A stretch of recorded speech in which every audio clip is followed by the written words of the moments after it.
Good morning, everyone. Happy Thursday morning to you, and welcome back to Morning Musings. Hey, thanks for being with me. I do appreciate it. I want to remind you one more time, take advantage of our May 2020 4-book special. It's posted on my website, donkpreston.com, bibleprophecy.com. It's a fantastic offer, a special price, 4 books. My formal debate with Dr. David Hester of Faulkner University, my debate with James Jordan, noted Reformed amillennialist, and 2 other books that will help you to understand the resurrection. You know, one of those books, I thought I had a copy of it laying right here, is Daniel Rogers' book, The Last Enemy and the Triumph of Christ. It's a short book, but I want to tell you, extremely well written. Very thoughtful, very insightful. And the 4th book is Essays on the Resurrection by Sam Frost, when Sam was still a full preterist and understood and wrote extremely well concerning the resurrection. Unfortunately, he has abandoned that and doesn't have the same lucidity of thought. I'll say that as kindly as possible. Okay, as promised yesterday, this will be our last video in regard to Jesus' statement of Matthew 24 and verse 35, in which, in his continuing discussion and answering the questions of his apostles, he had just predicted the destruction of the city and the temple. And the apostles asked, tell us, when shall these things be? What shall be the sign of your coming and the end of the age? By the way, speaking of Mr. Sam Frost, just last year, in 1 month, he said, in response to a question I asked him, what age did Jesus' apostles associate with the destruction of that temple? And he said, they didn't think of the end of any age whatsoever. He said, that's just imposing stuff onto the text. And then, in just a matter of a couple of months, when I asked him the question again, he said it was perfectly natural for the apostles to link the destruction of the temple with the end of the age. So within a matter of months, Mr. Frost goes from the destruction of the temple didn't mean the end of any age for the apostle to, it's perfectly natural for them to link the end of the age with the fall of Jerusalem. But of course they were ignorant and they were confused. We don't know from time to time which Mr. Frost or which position Mr. Frost takes.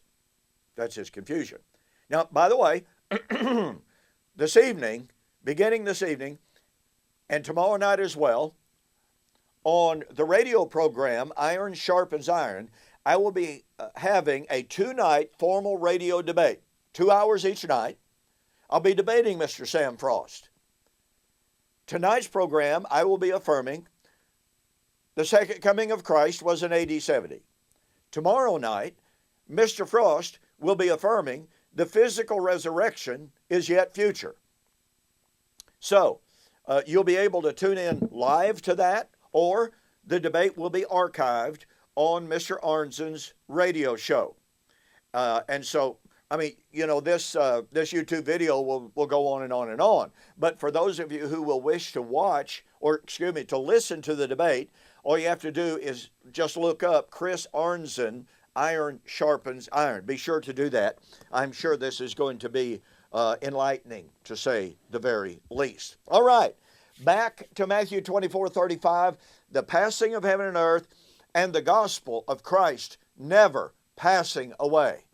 The passing of one creation, the eternality of another creation. So we come to the book of Revelation. And let me ask you a question to ponder.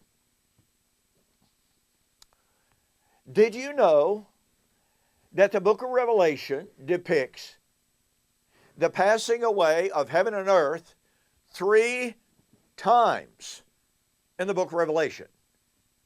Now, for my dispensational friends who believe that the book of Revelation is a consecutive narrative. In other words, this happens, and then this happens, and then this happens, and then this happens over there, who they reject the recapitulation concept. They reject the idea, and by the way, even though I certainly disagree with many of his arguments, Greg Beale does a great job demonstrating the recapitulatory nature of the book of Revelation, of how the same vision is given over and over and over, retold from a different angle. So you might check out Gregory Beale's commentary on the book of Revelation on that. You'll be amazed at how he seeks to escape the time statements. You'll be amazed at how, on the one hand, he grants that Revelation is about the fulfillment of Israel's promises, and then takes that away and doesn't see the implications for his own eschatology. But nonetheless, it's got some good stuff in it. All right. So, Revelation depicts the passing of heaven and earth under three different visions. In Revelation chapter 3, John saw under the altar, into the fifth seal. I saw under the altar the souls of those who had been beheaded for the word of God. And they cried out, "How long, O Lord, holy and true, do you not avenge us on those who are on the earth?" And they were given white robes and told to rest for a little while until their fellow brethren and their saints should be avenged, or should be put to death, should suffer as they did. So here is the prayer of the martyrs for vindication. And that vindication would take place on earth, by the way. Now, verse 12. Then I looked, and he opened the sixth seal, and behold, there was a great earthquake, and the sun became black as sackcloth of hair, and the moon became like blood. Uh-oh, this sounds exactly like Matthew 24, verse 29 and 30, doesn't it? Well, that's because the book of Revelation is John's version of the Olivet Discourse. The stars of the heaven fell to the earth, as a fig tree drops its late figs when it is shaken by a mighty wind. Then the sky receded as a scroll when it is rolled up, and every mountain and island was moved out of its place. And the kings of the earth, the great men, the rich men, the commanders of the mighty men, every slave and every free man, hid themselves in the caves and in the rocks of the mountains, and said to the mountains and to the rocks, "Fall on us and hide us from the face of him who sits on the throne, from the wrath of the Lamb. For the great day of his wrath has come, and who is able to withstand?" Now look, here's something you got to understand about this. This is a prediction of the day of the Lord, okay? But the day of the Lord is supposedly a time that is over. Boom. In the blink of an eye. So then, if that's true, how can men run to the mountains, hide in the caves, say to the mountains, say to the rocks, "Fall on us and hide us"? You see, it doesn't work. Now, if you want a discussion of this, then get my book, "The Elements Shall Melt with Fervent Heat," in which I discuss the day of the Lord, from which men could escape. I mean, look, the traditional view just doesn't work. But here is a traditional, the traditional interpretation is, well, heaven and earth, I mean, after all, this is the destruction of heaven and earth. I mean, nobody could deny that, we are told. He opened the sixth seal, behold, there was a great earthquake, the sun became black as sackcloth of hair, the moon became like blood, the stars of heaven fell to the earth. Do you realize that if even one star fell to the literal earth, there would be no more earth? You do understand that, don't you? The sky receded as a scroll when it is rolled up, and every mountain and island was moved out of its place. You do understand, don't you? Do you remember how this very language is taken from Isaiah 34 and the prophecy of the prediction of Edom? And the Lord said that at the destruction of Edom, the entire host of heaven would be dissolved, just like this is talking about, and the sky would be rolled up like a scroll, and yet Edom was destroyed by the Babylonians in 583 BC. Two totally separate events, same language. Two events separated in time by 600 years, but using the same apocalyptic language. So, what do we have here? We have the destruction of heaven and earth. Okay, let's go over to Revelation chapter 16. Now, remember, in chapter 6, it's the time of the avenging of the blood of the martyrs. When did Jesus say that all of the blood of all the righteous shed on the earth would be avenged? Will it be avenged when Israel filled up the measure of sin, the measure of blood guilt in that generation and was destroyed? That's when it would be done. So, Revelation 6, the avenging of the blood of the martyrs at the destruction of heaven and earth. Okay, Revelation chapter 16, the prediction of the great day of God's wrath, called Armageddon. It's the judgment of Babylon. Well, who's Babylon? The city that killed the prophets, Revelation 16:6. Listen, folks, no city in the world ever killed the Old Covenant prophets of God except Old Covenant Jerusalem. I mean, you just have to grasp the significance of that. Well, then, in this judgment of Babylon, verse 19, Revelation 16:19, the great city was divided into three parts. The cities of the nations fell, and great Babylon was remembered before God to give her the cup of the wine of his fierceness of his wrath. Then when? Judgment of Babylon. Who is Babylon? It's the city where the Lord was crucified, Revelation 11:8. It's the city that killed the apostles and the prophets of Jesus,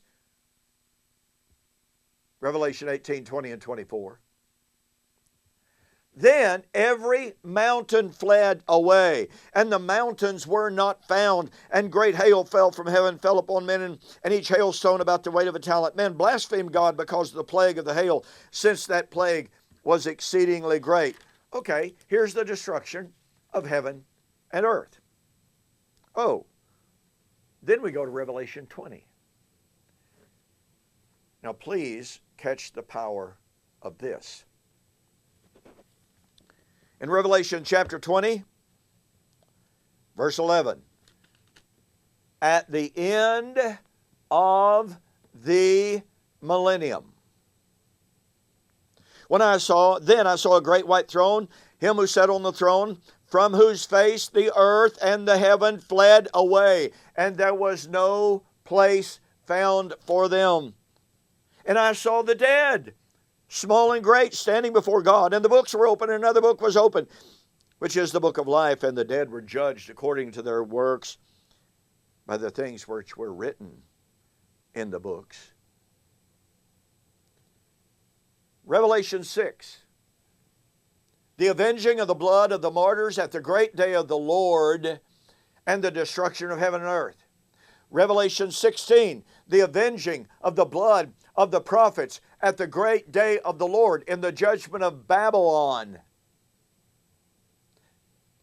and the destruction of heaven and earth. Revelation chapter 20, the avenging of the blood of the martyrs at the end of the millennium, the destruction of heaven and earth. Well, three perfectly parallel passages, and what follows this destruction of heaven and earth for the avenging of the blood of the martyrs? Well, Revelation 21 is quite emphatic. I saw a new heaven and a new earth. For the first heaven and earth had passed away. Passing of heaven and earth, arrival of the new heaven and earth. Then I, John, saw the holy city, New Jerusalem, coming down out of heaven from God, prepared as a bride adorned for her husband. And I heard a loud voice from heaven saying, Behold, the tabernacle of God is with man, and he will dwell with them, and they shall be his people. God himself will be with them and be their God. Three depictions of the passing of heaven and earth. Three depictions of the passing of heaven and earth at the time of the avenging of the blood of the martyrs. The martyrs, including the Old Testament prophets, the martyr of Jesus, and the martyrdom of Jesus' apostles and prophets, which Paul said in 1 Thessalonians chapter 2, giving those exact same precise elements. Killing of the prophets, killing of Jesus, killing of the apostles and prophets, and laid that guilt at the feet of Jerusalem, Israel, and Judea. No other city, no other entity, not some composite Babylon, one city that killed the prophets, killed Jesus, killed his apostles and prophets. And when those martyrs were vindicated, heaven and earth passed away. At the end of the millennium, and the new heaven and the new earth, which abides forever, came down from God out of heaven. And let's not forget, John said and was told in Revelation chapter 22, no less than 6 times, these things must shortly come to pass. And you cannot twist, you cannot pervert, you cannot distort those passages into meaning, well, one of these millennia by and by, it might happen. Who knows if it'll take place or not, but, maybe one of these days it will. No. Surely I come quickly. Not rapidly. Shortly. Quickly.